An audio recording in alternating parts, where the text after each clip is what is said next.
Hello and welcome to my channel, Lady Green Thumb 2. Today is January the 6th, 2024. And what you see here are radishes that I harvested from the community garden here in Frisco, Texas, that were planted late summer of 2023 and harvested between October and December of the same year. They store really well in the fridge for months. So it's a great crop to plant. The reason I chose to plant the watermelon radish here that you see with the red in the middle here, when I cut into this, you will able to see clearly that it looks completely like a watermelon. Also, I decided to plant the black radish, which is a Spanish black radish. That's what it was called on the seed packet. Is that it's very, very unusual. The skin is almost leathery, but these varieties are unique, and that's why I decided to plant them. I did share them with a friend. She made a recipe of roasted black radish with a miso paste and gave me a sample of it, and it was so delicious that I asked her for the recipe. I've posted the recipe here as well if you want to try to make this recipe. It was so good that I decided to try it for myself.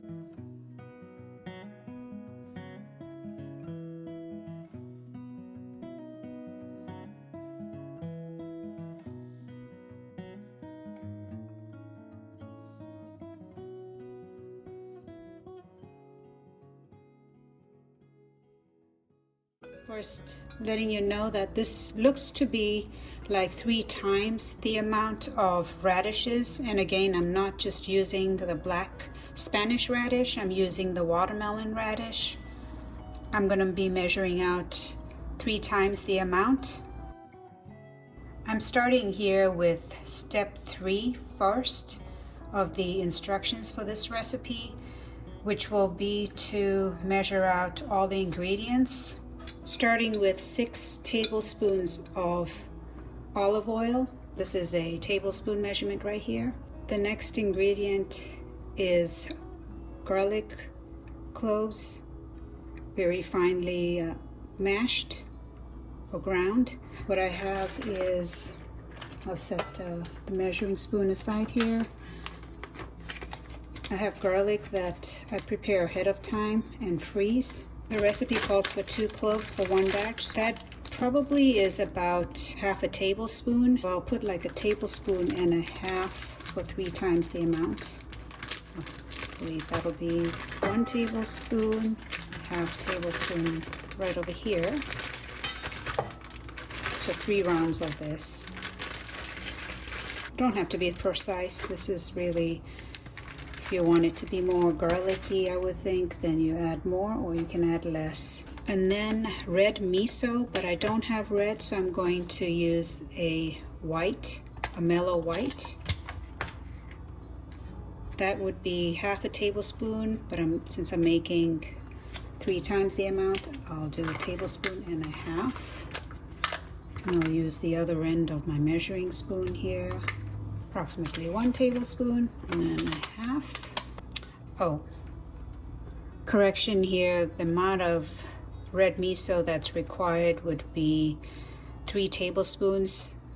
So I'm going to add a tablespoon and a half again.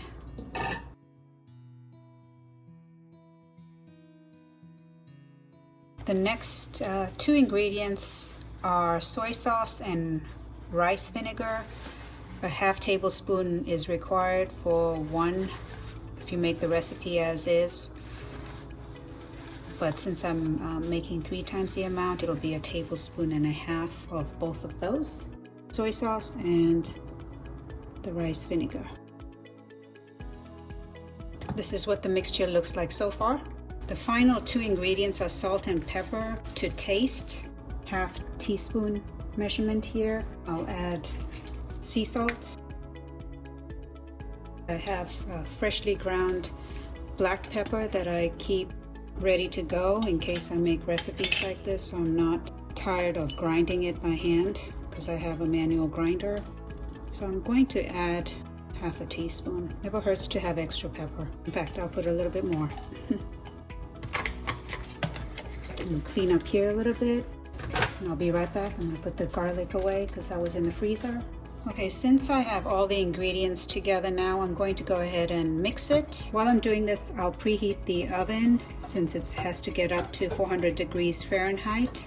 I've prepared the baking sheet with parchment because I did not have silicone mats. And since I worked backwards from the recipe, preparing the radishes first, step 1 was to preheat and step 2 was to wash and cut the radish in 1/2 inch thick slices, but I thought that that would be a little too thick, so I only cut them in maybe 1/4 inch thick, which I think is thick enough. I think when my friend gave it to me to sample, that's what she cut it at. Okay, I did some cleanup here for the next step, which will be to add the radish to the mix here. I will probably do it in batches as the recipe suggests it can be done as. And then I'll lay them on the parchment paper ahead there. I'll bake these at 400 degrees. After coating this really well, I'll place it on the parchment paper and then bake it on one side for about 15 minutes, then flip it over for another 15 minutes. And it should be done by then, but that looks really good. Here we go. I should really taste this. The way I taste things is I put it at the back of my hand there, and I just taste for salt or other flavors. And that tastes really, really good. That's enough salt in there, as well as tang and pepper. Wow, I could have that sauce on many other things, I think, like tofu. Actually, it was a really good idea to do this in batches. I was almost going to add them all to this dish, but this makes it easier to handle. I think this is going to be just enough batter to coat all the radishes here.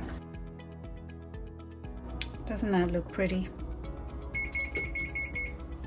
That was just the sound for the oven coming up to temperature. So I'm glad I started that just before starting coating of these radishes. Looks like I'm running out of space here. I think I'm going to leave the red ones there, the big red ones, to eat or garnish other things.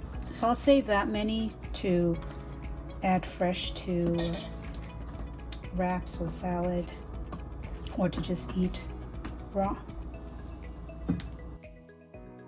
So there's this much left, and I'm going to just drizzle that or pat it on. If you do try this recipe out, please let me know in the comments, and if you would share this video, that would really inspire me to make more videos like this where I use up my harvest in different ways or consume it in different ways. And if you have any tips on how I can eat these radishes, I would appreciate that too. By the way, the seeds for these radishes, which I forgot to mention earlier, were from M.I. Gardner, and I'll leave a link of his channel below, and if I find a picture of the seed packets, I will definitely add them here so you can order it if you wish. But I've been very pleased with M.I. Gardner seeds.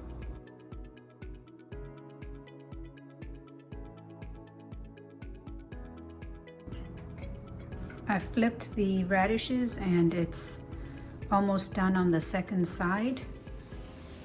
There's about 2 minutes left. I'm going to take it out a little earlier. One adjustment is after I flipped it over, I did turn the heat down to 350. You can tell that it's pretty browned, so I didn't want it to burn. And they look really good. It does smell very good as well. Now that the roasted radish has been sitting out cooling on the counter in the stove here, and I had a chance to taste it, there are a few adjustments that I would make in the future if I were to make it again. I would definitely plan on making it, by the way. I would cut the salt amount to half or even less than that. Also cut the oil back to 2/3 the amount. Slice the radish to be thinner than 1/4 of an inch, so even thinner than that. I would bake the radish or lower the heat to 350 degrees Fahrenheit once turning them halfway. And happy gardening and cooking with your harvest if you do grow fruits and vegetables.